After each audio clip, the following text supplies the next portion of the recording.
హిందూ సాంప్రదాయంలో తాంబూలానికి ఎంతో ప్రత్యేకత ఉంది.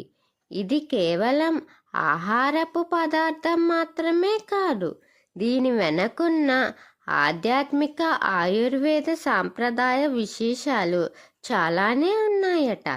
తాంబూలం ఇవ్వడం అనేది అతిథికి గౌరవం తెలపడాన్ని సూచిస్తుంది. వివాహాలు, వ్రతాలు, పండుగలు, ఆలయాల పూజల తర్వాత తాంబూలం ఇచ్చే సాంప్రదాయం అందుకే ఉంది. తాంబూలం అంటే శుభచిహ్నం. పూజలలో తాంబూలాన్ని దేవతలకు నివేదించి అనంతరం భక్తులకు ప్రసాదంగా ఇస్తారు.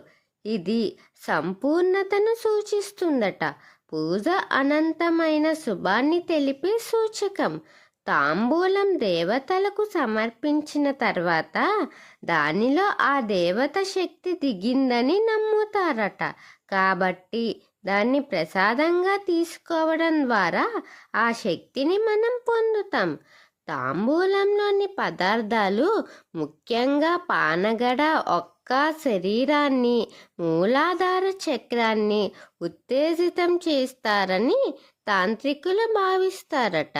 ఇది శారీరక శక్తుల ప్రేరణకు